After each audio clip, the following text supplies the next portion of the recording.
તો amazing view ને કહીએ બાય બાય. અમેઝિંગ પ્લેસ હતી રહેવા માટે. We really recommended it. મસ્ત એરિયા હતો, બધું નિયર બાય હતું, ઘણી બધી વસ્તુઓ મળી ગઈ અહીંયા જ અમને. તો ડેફિનેટલી આ જગ્યા હું રિકમેન્ડ કરીશ. બાકી તમારું લગેજ થઈ ગયું છે તૈયાર. આ એપાર્ટમેન્ટમાં 26મા માળે શું મસ્ત એકોમોડેશન રહ્યું, એક અમેઝિંગ એક્સપિરિયન્સ. બહુ જ મજા આવી ગઈ. એરબીએનબી હતો, 3 બેડરૂમ વિથ હોલ કિચનનો મસ્ત ફ્લેટ હતો. અમારી કાર આવી ગઈ છે, સામાન લોડ થઈ રહ્યો છે. હવે અહીંથી નીકળીશું. લગભગ 300-350 કિલોમીટરની જર્ની છે, જેમાં according to our driver or our guide 3 થી 4 કલાક લાગશે. વોટ એવર, મજા આવશે. આજે we are heading towards mountain Kolsai lake. બધા જ તૈયાર થઈ ગયા છે. જતીનભાઈ તૈયાર? હવે ફટાફટ લગેજ એકવાર લોડ થઈ જાય એટલે ગાડીમાં બેસીએ અને નીકળીએ અહીંથી.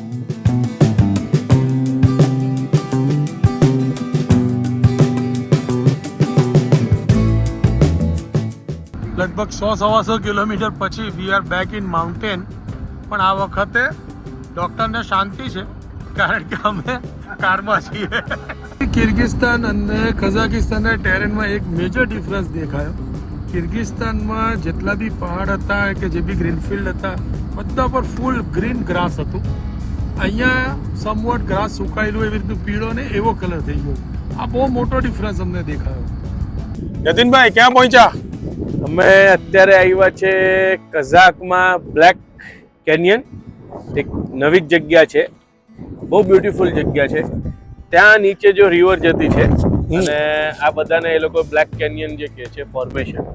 જેમ અમે red canyon that was a fairy tale, same રીતે આ ફોર્મેશન છે કઝાકમાં. That is called black canyon. નીચે રિવર જતી છે મસ્ત મજાની. એનો અવાજ બી કદાચ સંભળાશે તમને ઇફ પોસિબલ. કદાચ તો એવું લાગે છે કે આપણે પથ્થર પેલા બ્લેકિશ વધારે દેખાય છે એટલે કદાચ એને બ્લેક કેનિયન કહેતા હોય, એવું બની શકે. નેચર રિલેટેડ પિક્ચર્સ ક્યુ છે એકદમ. કેનિયન પછી બી નાના નાની ટેકરીઓ છે, આમ જાણે કોઈ મૂકી દીધેલી છે બસ. અને by the way we are on our way to Issyk Kul lake. નહીં, ઈસકકુલ લેક તો કિર્ગિસ્તાનમાં હતી. કોલસાઈ લેક ના રસ્તામાં છીએ અમે.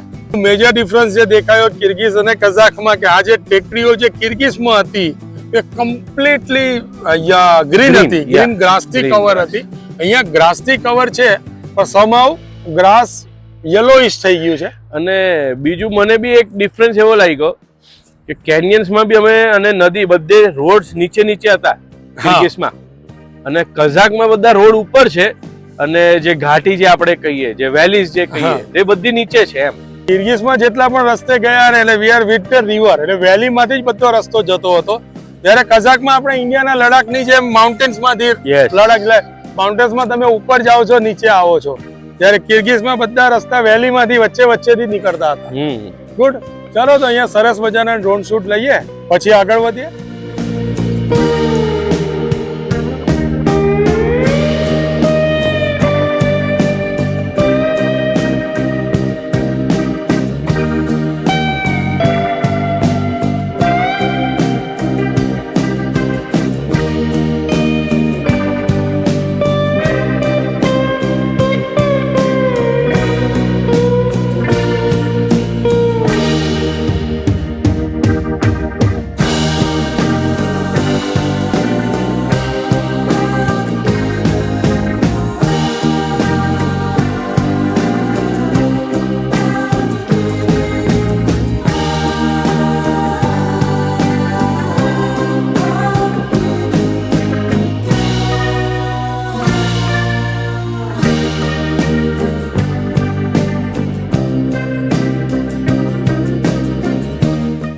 પહોંચી ગયો છું સેટી વિલેજ.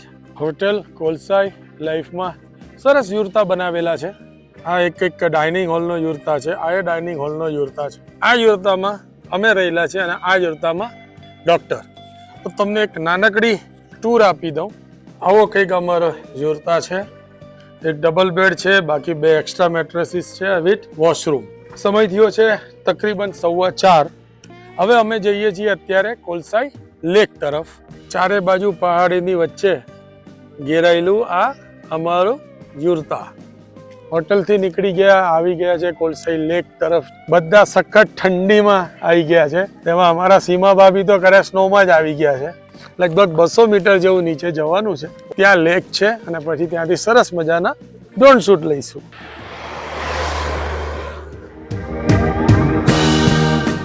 હજુ નીચે જ ઘણું જવાનું છે. આખા રસ્તેથી નીચે જઈએ છીએ.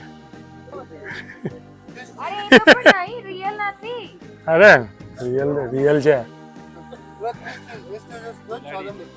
બિલાડી નથી, ફોક્સ. સરસ વ્યૂ આવે છે અહીંથી લેકનો.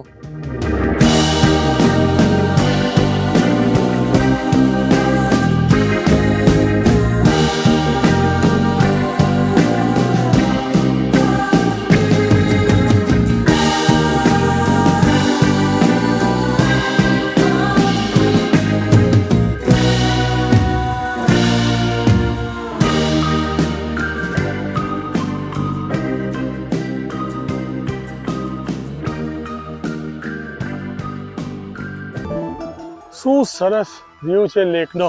ખરેખર વર્થ. મહેનત પડી નીચે ઉતરવામાં અને છેક ત્યાં ઉપર હજુ જવાનું છે. આ બધી સ્ટેરકેસથી ચડીને મહેનતવાળું તો કામ છે પણ વર્થ ઇટ.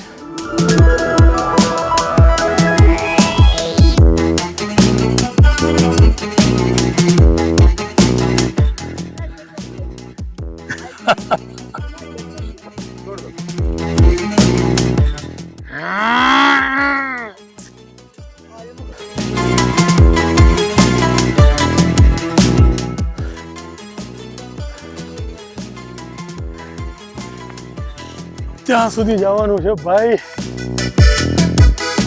તો અમે આવી ગયા છે પાછા સેટી વિલેજમાં. અહીંયા કોલસાઈ લેક કરીને કોઈક રિઝોર્ટ છે, સારો રિઝોર્ટ છે. બુકિંગ નહોતું મળેલું, અમે જોયેલું હતું. પણ અહીંયા ઇન્ડિયન રેસ્ટોરન્ટ છે. તો હવે અત્યારે અમે આવ્યા છીએ અહીંયા ઇન્ડિયન રેસ્ટોરન્ટમાં ડિનર કરીએ અને પછી જઈશું અમે અમારા રૂમ પર.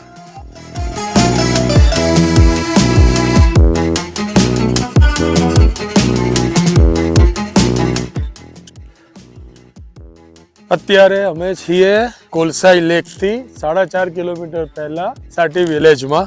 મસ્ત ઠંડી છે, તકરીબન હશે 6-7 ડિગ્રી ટેમ્પરેચર. એમાં બોન ફાયરની મજા લઈએ છીએ. તો ચલો, આજનો દિવસ થોડોક થકાવનારો રહ્યો. ટ્રાવેલિંગ ઘણું કરવું પડ્યું. Overall day spent well. So this is me Chirag Gandhi signing off from Saty village, Kazakhstan. Bye bye, જય શ્રી કૃષ્ણ, આવજો.